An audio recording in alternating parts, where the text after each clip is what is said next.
एक हिंदू के धर्म को बाकी दुनिया नहीं मानती, ऐसे ही मुसलमान जिसको धर्म कहता है उसको बाकी दुनिया नहीं मानती। एक ईसाई जिसको धर्म कहता है उसको बाकी दुनिया नहीं मानती, केवल ईसाई लोग मानते हैं।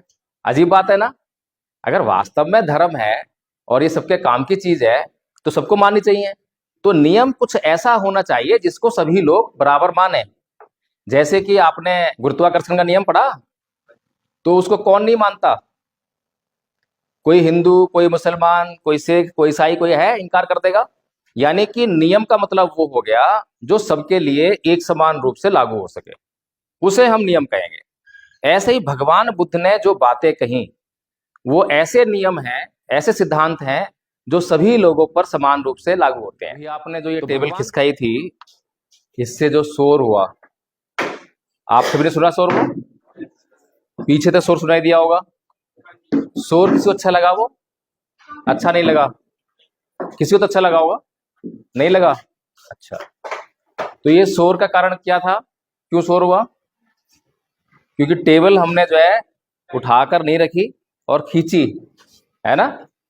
और हमने ये ध्यान नहीं रखा कि इसको खींचने से जो है शोर होगा, और ये भी ध्यान नहीं रखा कि इसको खींचने से जो शोर होगा वो शोर जो है हमें भी अच्छा नहीं लगता और दूसरों को भी अच्छा नहीं लगता। यानी कि हम कितने इग्नोरेंट हैं, है ना, कितने लापरवाह हैं, अपने प्रति भी और दूसरों के प्रति भी। ना अपना ख्याल है ना दूसरों का ख्याल है, ऐसा ही है ना। और ऐसे ही हम अपनी जिंदगी जी रहे हैं, और ऐसे ही अपनी जिंदगी जी रहे हैं, इसीलिए हमारी जिंदगी में दुख आ रहे हैं, ऐसे ही आ रहे हैं ना। तो इन्हीं सभी बातों पे आज चर्चा करेंगे। तो सबसे पहले मैं जानना चाहता हूँ, आप लोगों में से धार्मिक लोग कौन कौन है? धार्मिक लोग सभी धार्मिक हैं? सभी धार्मिक हैं? कोई ऐसा तो नहीं है जो नास्तिक हो? नास्तिक तो कोई नहीं है, एक भी नास्तिक नहीं है। हाँ, कोई गल नहीं, सारे धार्मिक हैं। Good, very good. अच्छा ये बताइए, अब आप में से गाली कौन कौन देता है? कोई नहीं देता? गाली नहीं देते कभी भी? ईमानदारी से बोलिए। जो गाली नहीं देता वो हाथ खड़ा कीजिए। पीछे मेरी आवाज आ रही है? आप गाली देते हो कहीं पर भी? स्कूल की बात नहीं कर रहा मैं, घर पर कभी गाली नहीं दिया? सब गाली देते हैं, लेकिन झूठ बोल रहे हैं, है ना। ऐसा ही है, सभी गाली देते हैं ना। चलिए, क्या गाली देना धार्मिकता है, धर्म है? अभी तो कह रहे थे आप कि आप धार्मिक हैं। कोई हिंदू होगा, कोई सिख होगा, कोई किसी डेरे में आता है। तो धर्म का मतलब क्या है? अगर हम गाली देते हैं, और गाली देना जो है अच्छी बात नहीं है, ये तो बात हुई ना। तो फिर धर्म तो नहीं मान रहे हम जो है, किसी धर्म को नहीं मान रहे, कोई धर्म तो ये कहता ही नहीं है कि गाली दो। अच्छा, गुस्सा कितने लोग करते हैं? सभी करते हैं। अच्छा, गुस्सा करना भी धर्म होगा? अरे आप सारे काम वो कर रहे हो जो धर्म धर्म नहीं है, और फिर कह रहे हो कि हम धर्म को मानते हैं। कौन से धर्म को मानते हैं? सिख धर्म को? हिंदू धर्म को? तो क्या उसमें ये लिखा हुआ है कि गुस्सा करना ही सिख धर्म है, गुस्सा करना ही हिंदू धर्म है? ऐसा लिखा हुआ है कहीं? नहीं। तो उसमें तो बल्कि ये लिखा हुआ है गुस्सा नहीं करना चाहिए, ये हमारे गुरुओं की सीख होगी। तो फिर हम ये गुस्सा क्यों करते हैं? भगवान बुद्ध को कितने लोग जानते हैं? कोई जानता है? नहीं जानते? भगवान बुद्ध ने एक बात कही, बहुत अच्छी बात कही। अभितरित कल्याणे पापा चितंग निवारे दंदंग ही करोति पुण्यं पापस्मिंग रमते मनो। पाली, ये पाली भाषा है, भगवान बुद्ध की भाषा। इसका मतलब है कि शीघ्रता कीजिए पुण्य कर्म करने में। पुण्य कर्म क्या होता है? अच्छे कर्म, वेरी गुड। यानी कि शीघ्रता कीजिए अच्छे कर्म करने में, पुण्य कर्म करने में, क्योंकि मन शीघ्र ही पाप में डूबने वाला है। सही बात है, गलत बात है? ऐसा होता है? कैसे होता है? ये तो बात पता लग गई कि सही बात है, लेकिन सही बात कैसे है ये भी जानना बहुत जरूरी है, ये इंपॉर्टेंट है। क्योंकि हम हर पल जो है कुछ ना कुछ करते हैं, कर रहे हैं ना कुछ कुछ। आंखों से कुछ देख रहे हैं, कानों से कुछ सुन रहे हैं, है ना, कुछ ना कुछ कर रहे हैं। तो जिस क्षण में हम कुछ भी कर रहे हैं, या तो पाप कर रहे हैं या पुण्य कर रहे हैं। अगर पाप कर रहे हैं तो पुण्य नहीं कर रहे, और पुण्य कर रहे हैं तो पाप नहीं कर रहे, सीधी सी बात है। तो इसीलिए भगवान बुद्ध कहते हैं कि हमेशा अपने मन को पुण्य कर्म में, अच्छे कर्म में लगाए रखो, ताकि पाप करने से बच जाओ। अच्छी बात है ना, आसान बात है। अच्छा, अच्छा, अगर मैं ये सवाल पूछूं, आप सिख हो ना, आप सिख हो, सिख कैसे हो, आप क्यों हो सिख, कैसे सिख हो? शुरू से ही, क्योंकि आप सिख परिवार में पैदा हुए, है ना? और हिंदू भी हैं आपके इसमें क्लास में? हिंदू कौन कौन है बताओ, हाथ खड़ा करो। आप हिंदू हैं। आप हिंदू कैसे हैं? क्योंकि आप हिंदू परिवार में पैदा हुए, ऐसा ही है। अच्छा, अगर मैं किसी हिंदू घर में कोई बच्चा पैदा हो बचपन में, और पैदा होते ही उसको जो है मुसलमान के घर में छोड़ाए, तो अब उसकी आइडेंटिटी क्या होगी? मुसलमान। अब हिंदुओं के कोई भी देवी देवता या गॉड जो है, उसके पास ऐसी पावर है, शक्ति है, कि जाकर जो है उस बच्चे को ही बता सके कि तू मुसलमान नहीं है, तू हिंदू है कोई पावर ऐसी? नहीं है। ऐसे ही कोई मुसलमान के घर में बच्चा पैदा हुआ, और उसको हमने जो है बचपन में ही हिंदू घर में छोड़ दिया। अब अल्लाह के पास भी ताकत है जाके उसको बता सके कि तू हिंदू नहीं है, मुसलमान है। समझ में आ रही है बात? इसका मतलब हिंदू होना, मुसलमान होना, ये सब क्या है? ये सब जो है हमने अपने मन से अपने नियम कायदे कानून बना लिए, और उसको नाम दे दिया कि ये नियम को मानने वाला हिंदू, ये नियम को मानने वाला मुसलमान। ठीक है। अच्छा, ऐसे ही एक व्यक्ति जो है मंदिर जाता है, और मंदिर में जाकर जो है मूर्ति की पूजा करता है, उस पर जल चढ़ाता है, दूध चढ़ाता है ना, आरती करता है, धूप बत्ती करता है, अगरबत्ती करता है। दूसरा आदमी जो है मस्जिद जाता है, रोजे रखता है, नमाज पढ़ता है। जो मंदिर जाता है उसको हिंदू कहते हैं, और जो मस्जिद जाता है उसको मुसलमान कहते हैं। अब ये दोनों लोग जो है मंदिर और मस्जिद जाकर जो है वापस घर पे भी आते हैं, है ना? और घर पे आकर जो है ये अपने बीवी को झगड़ा करते हैं, उससे उसको मारपीट करते हैं, गाली गलौज करते हैं, अपने बच्चों से झगड़ा करते हैं, और अपने अड़ोसी पड़ोसी उनसे झगड़ा करते हैं, गाली गलौज करते हैं। अब मुझे ये बताओ, धर्म की जरूरत कहाँ थी, मंदिर मस्जिद में या घर पर? घर पे जरूरत थी, पक्की बात है। धर्म समझ में आ रहा है आपको? धर्म समझ में आने लगा ना? तो धर्म क्या हुआ? धर्म क्या हुआ? एक हिंदू जिसको धर्म मानता है, उसको बाकी दुनिया इनकार कर देती है, करती है नहीं करती? एक हिंदू के धर्म को बाकी दुनिया नहीं मानती। ऐसे ही मुसलमान जिसको धर्म कहता है, उसको बाकी दुनिया नहीं मानती, है ना? एक ईसाई जिसको धर्म कहता है, उसको बाकी दुनिया नहीं मानती, केवल ईसाई लोग मानते हैं। अजीब बात है ना? अगर वास्तव में धर्म है और ये सबके काम की चीज है, तो सबको माननी चाहिए। तो नियम कुछ ऐसा होना चाहिए जिसको सभी लोग बराबर माने। जैसे कि आपने न्यूटन का लॉ पढ़ा, ग्रेविटी का पढ़ा ना, गुरुत्वाकर्षण का नियम पढ़ा, तो उसको कौन नहीं मानता? कोई हिंदू, कोई मुसलमान, कोई सिख, कोई ईसाई, कोई है इनकार कर देगा? नहीं कर सकता ना। उसी नियम से सारा चल रहा है, ये पंखा और बिजली वगैरह सब चल रहा है ना? तो कितना इंपॉर्टेंट है ना। यानी कि नियम का मतलब वो हो गया जो सबके लिए एक समान रूप से लागू हो सके, उसे हम नियम कहेंगे। ऐसे ही भगवान बुद्ध ने जो बातें कही, वो ऐसे नियम हैं, ऐसे सिद्धांत हैं जो सभी लोगों पर समान रूप से लागू होते हैं। तो भगवान बुद्ध धर्म की परिभाषा देते हुए क्या कहते हैं कि सब पापस अकर्णं कुशलस उपसंपदा सचित परियोदपनं एतं बुद्धानुशासनं, कि सभी प्रकार के पाप कर्मों का नहीं करना और सभी प्रकार के पुण्य कर्मों का करना, गलत कामों का नहीं करना और अच्छे कामों का करना, ये धर्म है। अब भगवान बुद्ध जिसको धर्म कह रहे हैं, उस बात को मानने से संसार का कौन व्यक्ति मना कर सकता है? कोई कर सकता है? सबके ऊपर लागू हो रही है ना। और सभी कहते हैं कि गलत काम मत करो, हिंदू भी यही कहते हैं गलत काम मत करो, अच्छे काम करो, सिख भी यही कहते हैं, सभी कहते हैं। इसी तरह से भगवान बुद्ध की जो बातें, एक एक बात, एक और बात भगवान बुद्ध ने कही, नाही वेरेन वेराणी समन्तित कुदाचनं अवेरेन च समन्ति ऐस धम्मो सनातनो। अब मैं भगवान बुद्ध की बात करें, मतलब ये नहीं मैं बुद्ध का प्रचार कर रहा हूं, इसका मतलब ये नहीं है। इसका मतलब ये है मैं ऐसी बातें क्यों कर रहा हूं, ये जानना बहुत जरूरी है। अभी मैंने आप लोगों से पूछा कि आप लोग धार्मिक हैं, तो आपने कहा हम धार्मिक हैं। ऐसे ही यहाँ पर जो बुद्ध को मानने वाले लोग होंगे ना, बुद्ध की पूजा करने वाले लोग होंगे, उनसे मैं पूछूंगा कि भाई आप धार्मिक हो, वो भी कहेंगे हाँ धार्मिक है। तो जैसे आपसे मैंने पूछा कि गाली करते हो, तो वो उससे पूछूंगा मैं, तो वो भी कहेगा हाँ भाई गाली तो करता हूं, तो वो भी डिस्कार्डेड हो जाएगा है। तो इस तरह से जो है, हमें इस बात से मतलब नहीं है कि हम किसकी पूजा करते हैं किसकी पूजा नहीं करते, ये हमारे लिए बिल्कुल भी महत्वपूर्ण नहीं है। लेकिन हम समाज में रहकर क्या सही करते हैं और क्या गलत करते हैं, ये बहुत इंपॉर्टेंट है ना, इंपॉर्टेंट। और अक्सर जो हमारे लिए इंपॉर्टेंट है वो तो हम करते नहीं है, और जो हमारे लिए बिल्कुल भी इंपॉर्टेंट नहीं है वो हम करते रहते हैं।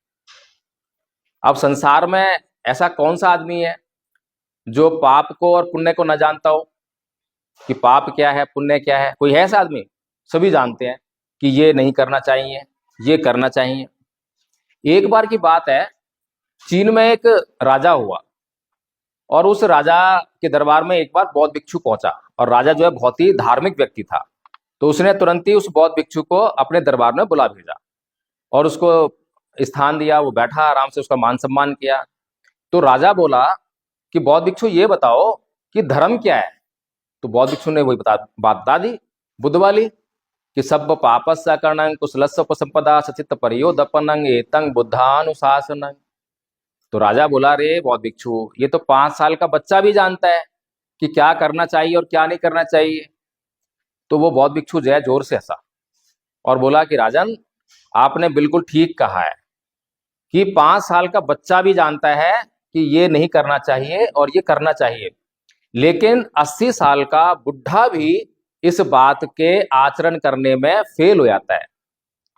तो इंपॉर्टेंट बात क्या हुई? हम जानते हैं कि ये नहीं करना चाहिए, फिर भी हम वही क्यों करते हैं, ये हमारी प्रॉब्लम है ना। तो बुद्ध जो है इसी बात का इलाज देते हैं हमें, कि जो हम चाहते हैं या जो हमें करना चाहिए वो हम क्यों नहीं करते, और जो हम ये जानते हैं कि ये नहीं करना चाहिए वही करे जा रहे हैं। तो बुद्ध ने जो है इसी की बात जो है बताई और इसका कारण बताया। कारण क्या है? क्या कारण है? जो हमें नहीं करना चाहिए वही हम क्यों करते रहते हैं। हमें पाप नहीं करना चाहिए, गाली देना पाप है, फिर भी हम गाली देते हैं। क्यों? आपको कभी कोई गाली दे तो आप क्या करते हो? क्या करते हो? गाली दे तो क्या करते हो? गाली तो कोई देता होगा ना आपको, कभी तो दी होगी। तो क्या करते हो आप उसको हाथ जोड़ के सम्मान करते हो कि बहुत अच्छा जी आपने मुझे गाली दी। तो क्या करते हो? मारते हो। और क्या करते हो? गाली देते हो। हैं? किसी ने हमें गाली दी तो हम पलटकर गाली ही देते हैं। और ये हमने कहा हम धार्मिक हैं, हम हिंदू धर्म को मानते हैं, हम बौद्ध धर्म को मानते हैं, हम इस्लाम को मानते हैं, और हम गाली के बदले गाली दे रहे हैं। अच्छी बात है, देनी चाहिए। क्या बात कर रहे हैं? उसने मुझे गाली तो मैं गाली नहीं दूंगा, फिर क्या करूंगा मैं? हैं? क्या करूंगा मैं? तो ये बातें आपने सीखी कहां से कि भाई गाली का? कौन बात कर रहा है बीच में? आप लोग बात कर रहे हो, इंटरेस्ट नहीं आ रहा आपको?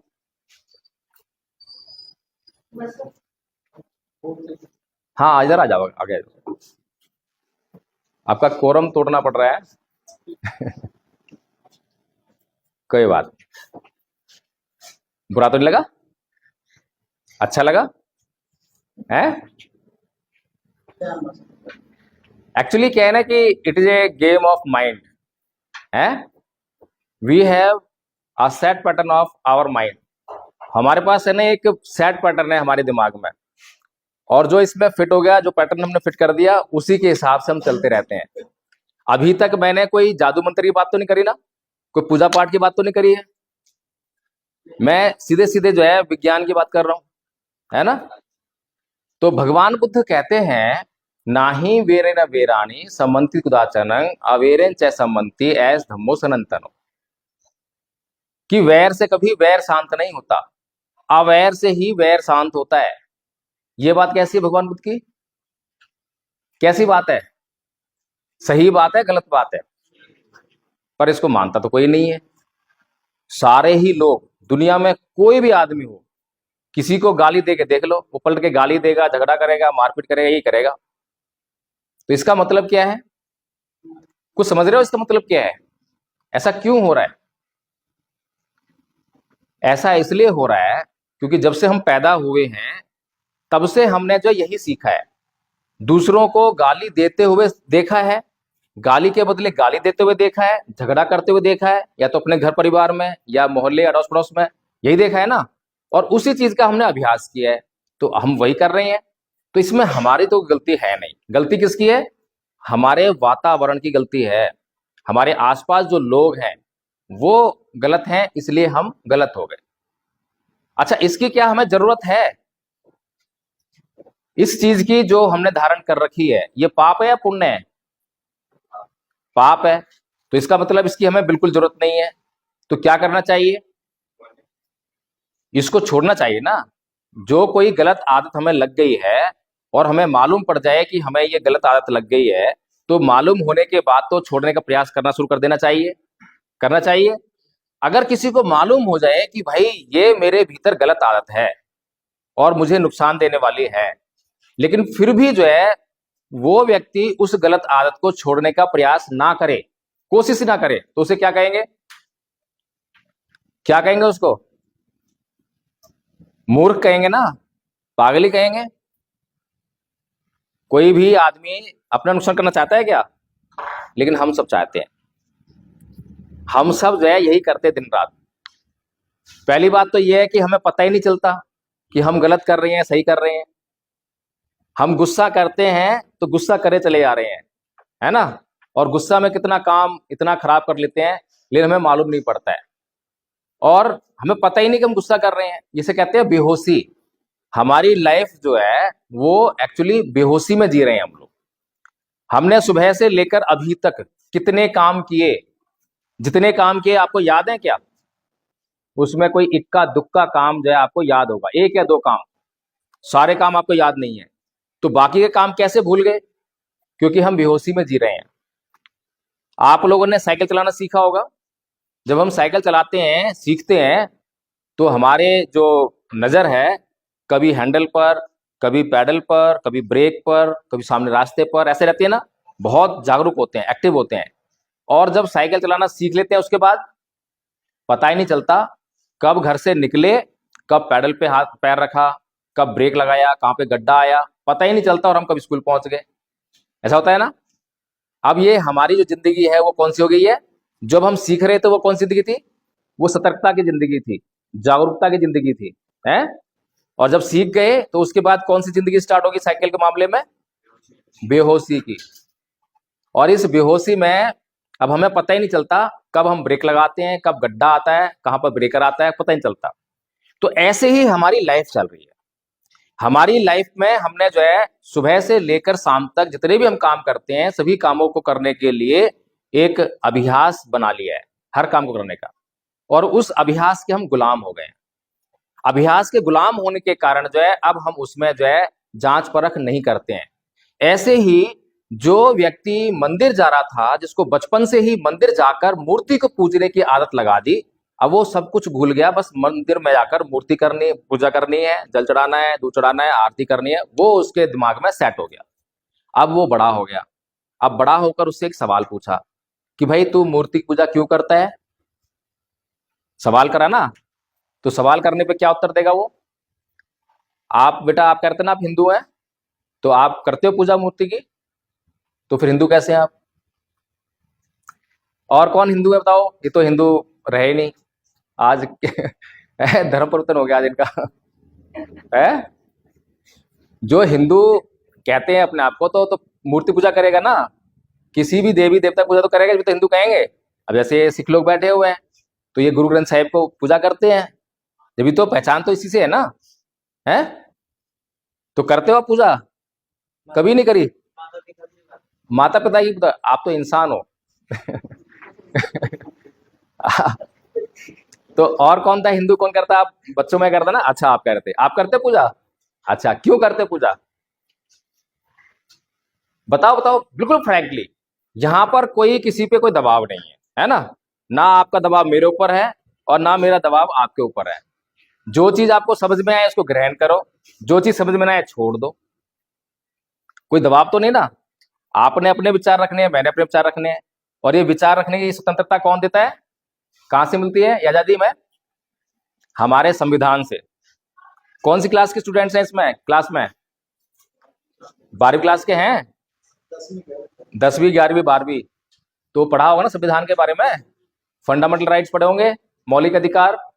तो मौलिक अधिकार में है ना हमें अधिकार, किस चीज का अधिकार है? हाँ, अपनी बातें कहने का हमें अधिकार है।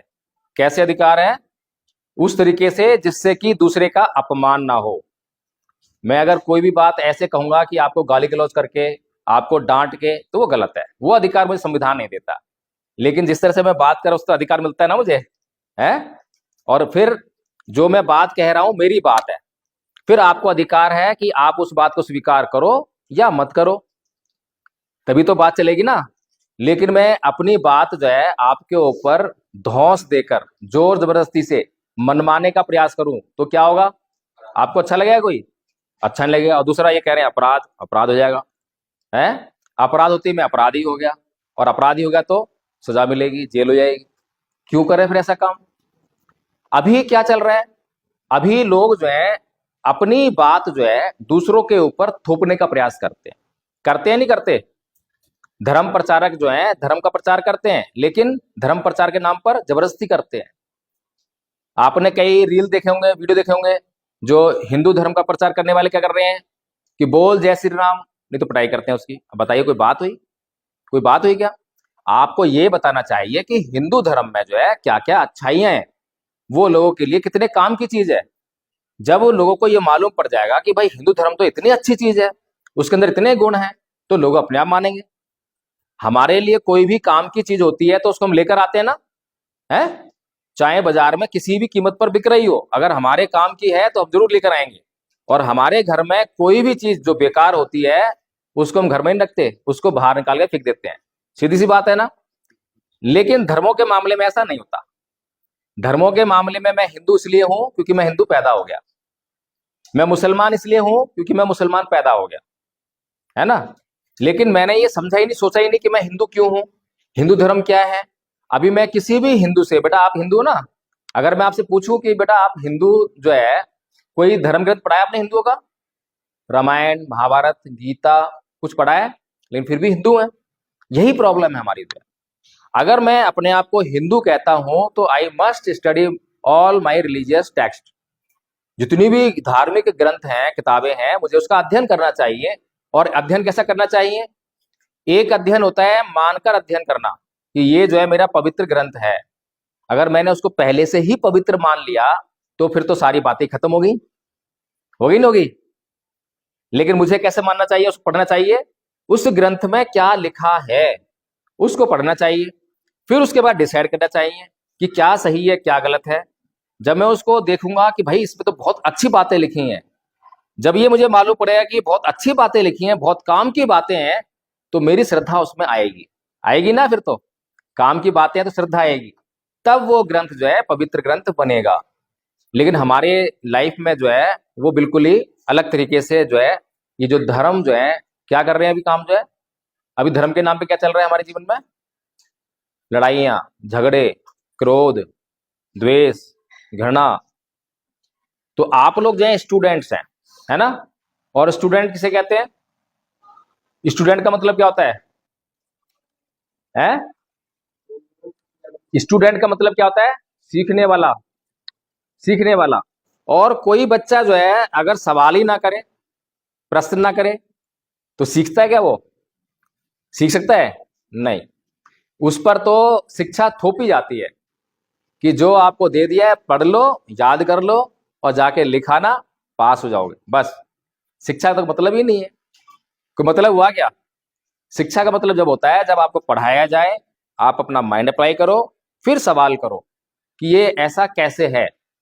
अब किसी स्कूल में जो है किसी को पढ़ाया गया कि भाई हनुमान जी जो है बचपन में क्या कर दिया उन्होंने? निकल गए हैं। अच्छा, हिंदी का टीचर जो है पढ़ा के जा रहा है ये वाली बात कि हनुमान जी बचपन में सूरज को निगल गए। फिर साइंस का टीचर आता है, वो क्या पढ़ाएगा? क्या पढ़ाएगा साइंस का टीचर? कि सूरज जो है पृथ्वी से कितने गुना बड़ा है? 10 लाख गुना बड़ा है? अब पृथ्वी पर उत्पन्न होने वाला कोई भी जीव, कोई भी प्राणी, उसकी बस की नहीं है किसी, मतलब वहां तो पहुंचना बस की नहीं। पहली बात तो सूरज कोई मतलब ठंडी चीज है कोई? उसके पास पहुंचते पहुंचते, पास क्या मतलब बहुत दूर से ही, मतलब अभी भी ये कितनी हम गर्मी फील करते हैं, इतना दूर है ना, है। और उसके पास अगर थोड़ा सा भी जाने की कोशिश करेंगे तो क्या होगा हमारा?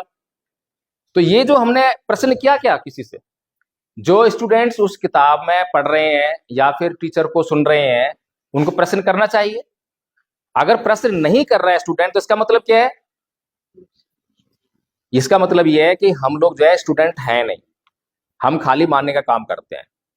फिर टीचर कह रहा है कि चूहे के ऊपर जो है हाथी बैठकर यात्रा कर सकता है।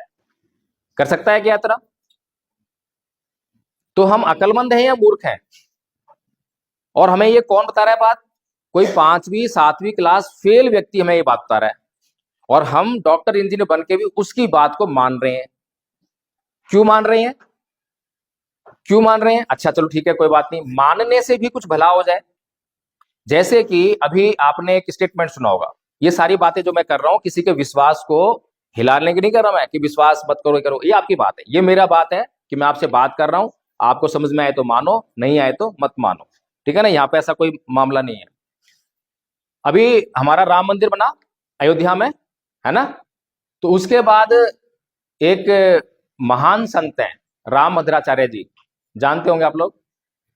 तो उन्होंने कहा कि भाई जब कोई बीमार पड़ जाए तो उसको जो है हनुमान चालीसा पढ़ना चाहिए, और राम मंदिर जाके जो बनाया है उसमें जाके रामलला के दर्शन करने चाहिए। अब प्रकृति ने उनकी सुन ली, और चौथे दिन ही वो बीमार पड़ गए। अब बीमार पड़ने के बाद ना तो उन्होंने हनुमान चालीसा पढ़ा, ना उनके जो अनुयायी थे उन्होंने हनुमान चालीसा पढ़ा, और ना ही वो रामलला के दर्शन करने गए। कहाँ गए वो? हॉस्पिटल भागे। तो इसका मतलब क्या हुआ? वो जो महान संत हैं वो पब्लिक को गुमराह कर रहे हैं, या उनके लिए पब्लिक के लिए अच्छा काम कर रहे हैं? मूर्ख बनाया ना। लेकिन उनकी बात सुनकर कितने लोग जो हैं जो बीमार होंगे और वो ये वाला काम करने लगेंगे। उन्होंने कहा ना, महान संत है, महान संत की हम बात को मानते हैं। अब कितने लोग जो हैं जो डॉक्टर के पास नहीं जाकर वहां चले गए और मर गए, नुकसान हुआ। तो इसे क्या कहते हैं? अंधविश्वास। क्या होता है बेटा? अंधविश्वास क्या होता है? मालूम है अंधविश्वास क्या होता है? अंधविश्वास कोई बताओ, अंधविश्वास क्या होता है?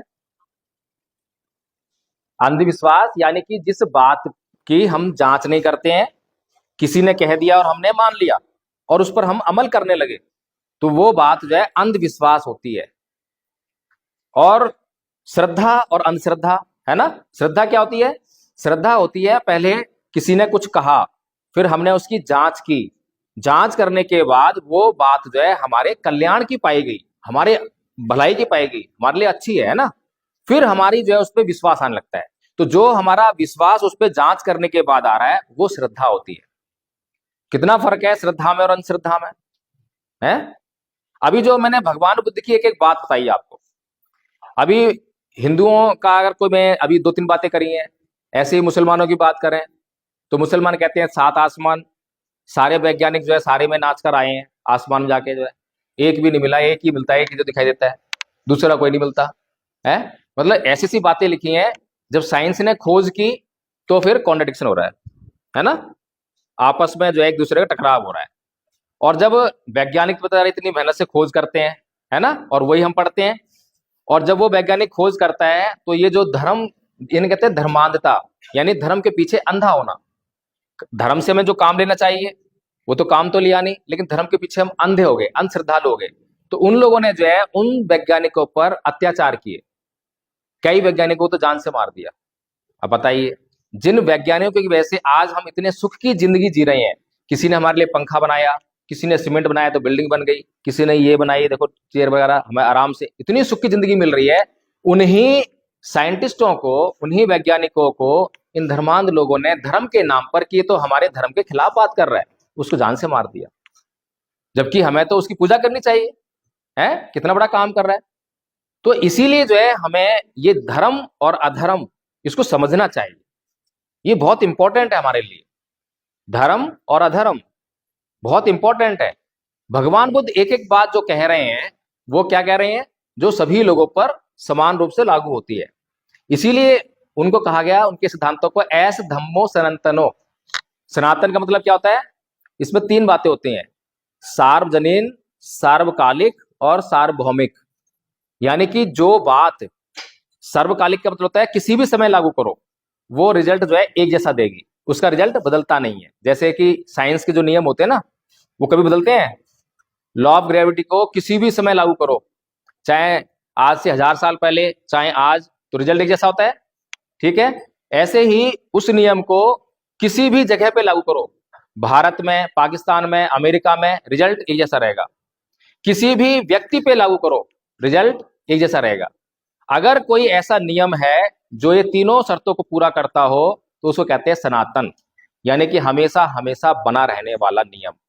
तो भगवान बुद्ध जो एक एक बात कह रहे हैं, वो ऐसे ही प्राकृतिक नियम है। एक एक बात हमने जांच की है, जैसे कि नाही वेरेन वेरानी समन्ति कुदाचनंग अवेरेन च समन्ति एस धमो सनातनो, कि वैर से कभी वैर शांत नहीं होता।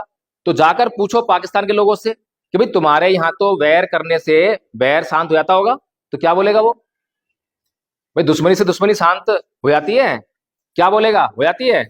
अमेरिका में जाकर पूछे कि भाई तुम्हारे यहाँ तो हो जाती होगी दुश्मनी, दुश्मनी शांत नहीं। पूरी दुनिया में कहीं पर भी कोई भी आदमी तुम्हें ऐसा नहीं मिलेगा जो ये कह सके कि भाई वैर करने से वैर शांत हो जाता है। वो कहेंगे भाई शांति बनाने से ही वैर शांत होता है ना। अब प्रकृति का तो नियम ये है, और हम प्रकृति के नियम के खिलाफ अपनी जिंदगी जी रहे हैं, तो हमारी जिंदगी में दुख आएगा या सुख आएगा।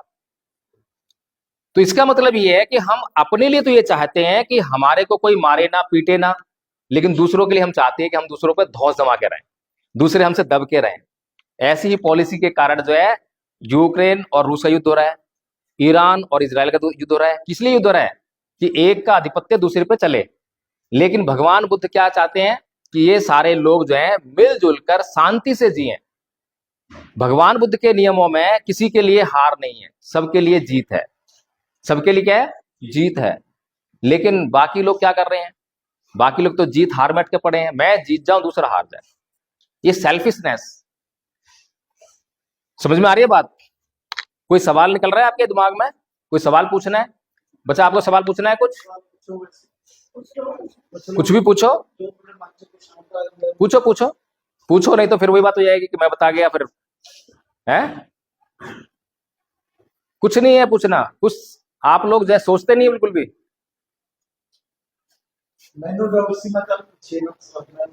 हाँ, सर ने पूछा कि बुद्ध को क्या ज्ञान मिला था, वो कौन सा ज्ञान था, क्या जादू मंत्र हुआ था कुछ है।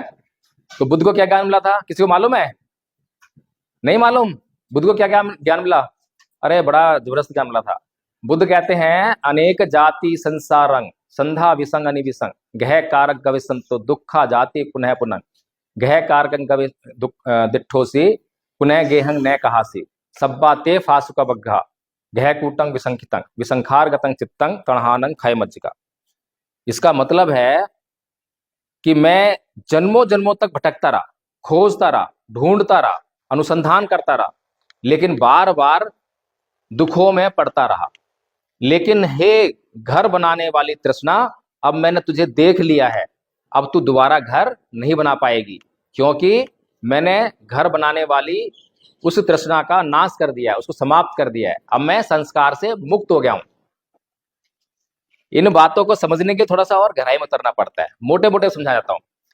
हमारे पास 5 सेंस ऑर्गन्स हैं, सबको पता है कौन कौन से हैं 5 सेंस ऑर्गन्स, हाँ पता है ना। अच्छा, तो हम अपनी जीभ से क्या काम करते हैं, स्वाद लेने का, टेस्ट करने का, है ना। अब जब कोई भोजन हमारी जीभ पे आता है तो क्या होता है, या तो वो अच्छा लगेगा या बुरा लगेगा। अच्छा लगता है तो क्या होता है, नहीं, अच्छा लगता है तो जहां पर हमें 2 रोटी खानी थी तो वहां पे क्या होगा, 3 4 5 रोटी खा ली। अब जो एक्स्ट्रा रोटी खाई है वो कहां जाएगी, कहीं तो जाएगी, रिजल्ट तो देगी। क्योंकि बुद्ध कहते हैं कि कोई भी काम बिना परिणाम के नहीं जाता, परिणाम तो मिलेगा। हो सकता है कि तुरंत ही आपको वॉमिटिंग हो जाए, फूड पॉइजनिंग हो जाए, और ना भी हो तो आगे चलकर डायबिटीज, मोटापा किसी ना किसी रूप में तो निकलेगी। इसीलिए जरूरत हमें 2 की है तो 2 ही खानी है, अच्छा, हमने फिर कोई भोजन अपने जीभ पर आया, भोजन खाया, जीभ पे आया और वो हमें अच्छा नहीं लगा, तो क्या होता है? नहीं खाना। उससे द्वेष हो गया, घृणा हो गई, है ना? नहीं खाना। ऐसे ही बच्चे करते हैं कि पालक बना दिया मम्मी ने और पालक पसंद नहीं है, घिया बना दिया पसंद नहीं है, तोरी बना दी पसंद नहीं है, लेकिन वो चीजें जो है हमारे लिए बहुत जरूरी है और वो हमने खाई नहीं। क्या खाया हमने? पिज्जा, बर्गर, चाउमीन, है, जो कि नुकसान करती हैं। तो क्या होगा? तो इसीलिए भगवान बुद्ध बहुत अच्छी बात कहते हैं। कहते हैं कि जो आपके शरीर को आवश्यकता है, अगर उन चीजों को ग्रहण नहीं करोगे तो नुकसान होने वाला है, और जिन चीजों की आवश्यकता नहीं है उनको ग्रहण करोगे तो नुकसान होने वाला है, और जिन चीजों की आवश्यकता है उनको ग्रहण नहीं करोगे तो भी नुकसान होने वाला है। यानी कि बीच, समता में रहना, आवश्यकता से तनिक भी अधिक